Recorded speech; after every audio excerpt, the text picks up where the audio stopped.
तहरीक इंसाफ के एहतजाज के दौरान रेंजर्स एहलकारों के कत्ल का मुकदमा बानी पीटीआई यानी इमरान खान साहब और उनकी अहलिया बुशरा बीबी के खिलाफ दर्ज कर लिया गया है। थाना रमना में बानी पीटीआई और बुशरा बीबी के खिलाफ पहले कत्ल का मुकदमा दर्ज कर लिया गया है। हुकूमत से सवाल बनता है कि भाई अगर आपसे मुकाबला नहीं हो पा रहा तो फिर आप छोड़ दीजिए इस तरह की जो FIR दर्ज करना है, क्योंकि पहले भी आपने 174 मुकदमा में आपने क्या निकाल लिया। बिस्मिल्लाहिर्रहमानिर्रहीम, अस्सलाम वालेकुम नाज़रीन, दानिश्वर में आपको खुशामदीद। इस उम्मीद के साथ व्लॉग का आगाज़ करेंगे कि आप जहाँ भी होंगे खैर आफियत से होंगे। दुआ में हमें भी याद रखा कीजिए। मैं हूँ आपका मेज़बान मोहम्मद दानिश भट्ट। नाज़रीन, आज के व्लॉग का हम आगाज़ करेंगे इस खबर के साथ कि जनाब तहरीक इंसाफ के जो असल चेयरमैन हैं जनाब इमरान खान साहब, उनके ख़िलाफ़ एक और मुकदमा दर्ज किया गया है।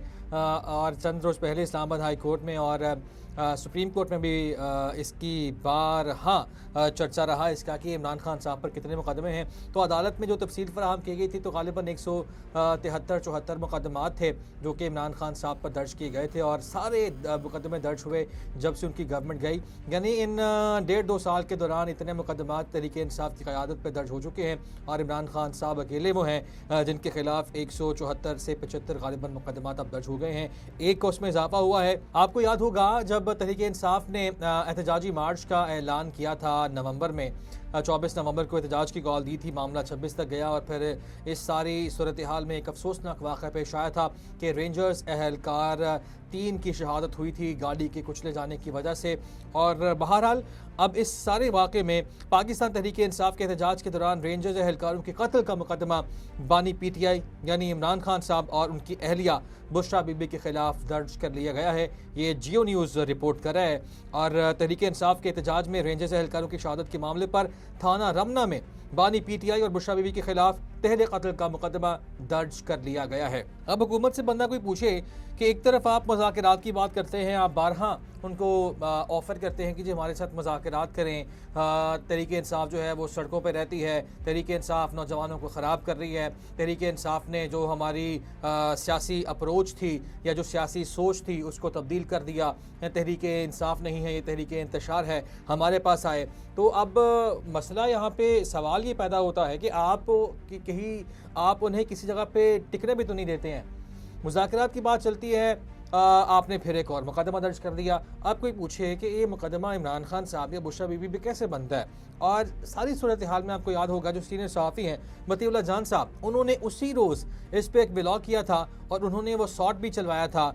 शॉट नाज़रीन यानी गुफ्तगू चलवाई थी जो 3 रेंजर्स एहलकार शहीद हुए थे, उनमें से एक एहलकार का जो भाई था उसने बाकायदा कैमरे पे आके उसने इतराफ़ ये किया था कि जी ये जो भी ये वाक़या पेश आया अफसोसनाक, इसमें कोई सिविलियन गाड़ी नहीं थी। उन्होंने ये कहा कि ये फोर्सेस की गाड़ियाँ थी, और उन्होंने जो सूरत हाल बताई थी उस व्लॉग के अंदर वो ये बताई थी कि जब तहरीक इंसाफ वाले और पुलिस वाले जब ये आंसू गैस की शेलिंग एक दूसरे पे कर रहे थे और वहाँ से गालिबन पथराव भी हो रहा था, तो जब इनके पास आंसू गैस के शेल्स ख़त्म हुए हैं, इनके पास सामान ख़त्म हुआ है, तो ये जल्दी में वहाँ से हड़बड़ा के भागे हैं, क्योंकि वहाँ पर जो मुजाहिरीन थे उनकी तादाद इनसे से ज़्यादा थी। तो वो रेंजर्स एहलकार का भाई ये कोट करता है कि वहाँ से जब ये भागे हैं तो इन्होंने जल्दी में इन रेंजर्स एहलकारों को कुचला है, जिसमें उनके भाई की शहादत भी हुई है। अब ये सबूत सामने आने के बाद वो एक हादसा था, अब आप उसको फिर से सियासी बना रहे हैं, तो ये इसमें किस हद तक अक्लमंदी मैं कह सकता हूँ, सवाल कर रहा हूँ कि ये इसमें कौन सी अक्लमंदी है। बहरहाल अब FIR जो है आपको याद होगा एक जो मुकदमा दर्ज किया गया था जनाब मतीउल्लाह जान साहब के ख़िलाफ़, उसमें भी मुज़हका खेज़ FIR थी, जिसको बाद में फिर हमने देखा कि उड़ा के रख दिया अदालत ने।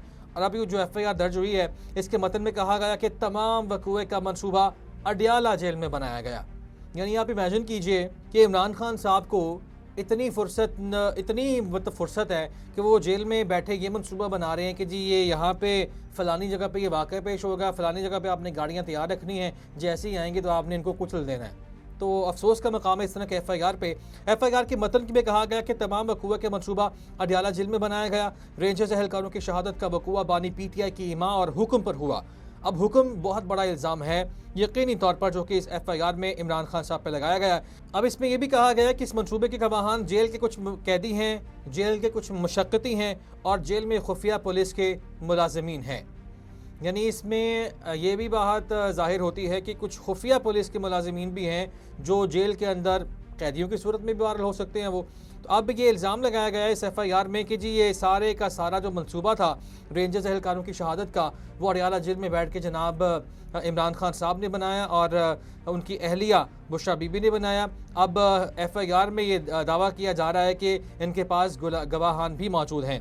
अब गवाहान तो तब ये बात सामने आएगी ना हकीकत जब आप अदालत में इसको साबित भी कर सके। बहरहाल आगे लिखा है कि बुशरा बीबी और दीगर मुल्ज़िमान ने वीडियो पैगाम के जरिए अवाम को मुश्तइल किया।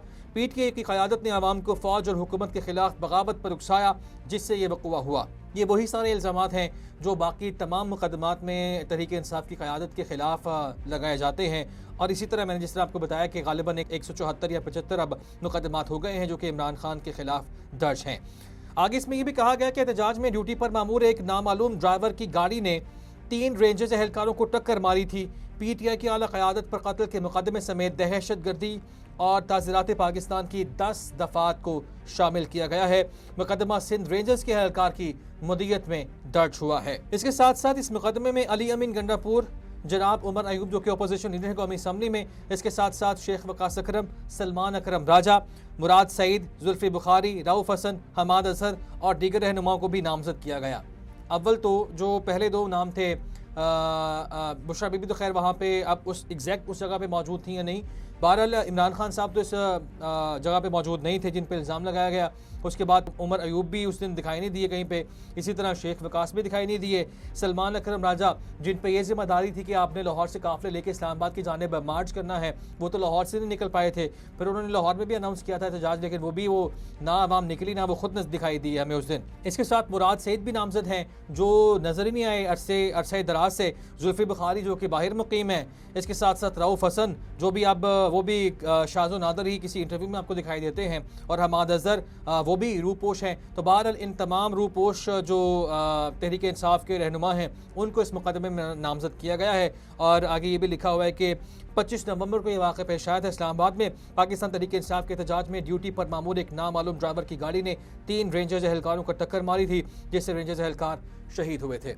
अब इस FIR का इंदराज करते वक्त उसका अब बाकायदा तौर पर इन्वेस्टिगेशन तो शुरू होगी और उसको शामिल तफ्तीश यकीनी तौर पर करना चाहिए जो रेंजर्स एहलकार का भाई था, ताकि इस सूरत हाल पर जो असल में मुकदमा दर्ज होना चाहिए वो फिर किन पर दर्ज होना चाहिए और असल हक़ाइक़ इसके क्या होंगे, बहरहाल ये तो बाद में ही पता चलेगा। अब यहाँ पे तो हुकूमत ही सवाल बनता है कि भाई अगर आपसे मुकाबला नहीं हो पा रहा तो फिर आप छोड़ दीजिए इस तरह की जो FIR दर्ज करना है, क्योंकि पहले भी आपने 174 मुकदमात में आपने क्या निकाल लिया।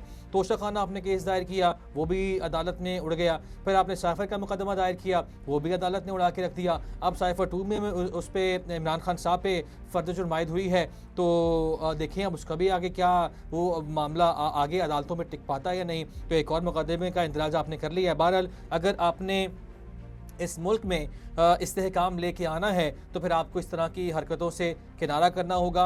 आपको संजीदगी से सोचना होगा कि किस तरह से तमाम जमातें इकट्ठी बैठ सकती हैं। और संजीदगी से मुझे याद आ गया कल का जनाब इसहाक डार जो कि नायब वज़ीर आज़म भी हैं, समदी भी हैं नवाज शरीफ साहब के, इंतहाई सीनियर रहनुमा हैं, उनका एक मुज़हका ख़ेज़ बयान सामने आया। जिस तरह कोई बच्चे आपस में जब लड़ते हैं ना तो वो इस तरह के बयान देते हैं। उनकी जानिब से कहा गया कि तहरीक इंसाफ ठीक है मुज़ाकरात करती है तो करें हमसे, और लेकिन एहतजाज अब ना करें, इसको छोड़ दें आप। हमें 2018 का जो मैंडेट हमसे छीना था आपने, हमें उसके बस अब हुकूमत करने दें, और बाकी जो 2024 वाला आपका मैंडेट था वो आप बाद में ले लें। तो ये समझ नहीं आई बहरहाल कि ये किस अंदाज से या किस लिहाज से कौन सा हिसाब ऐसा लगाया है जनाब इसहाक डार साहब ने जिस पर उन्होंने बयान दिया। बहरहाल नाज़रीन आज के ब्लॉग से इतना ही, इजाज़त दीजिए, अल्लाह हाफ़िज़।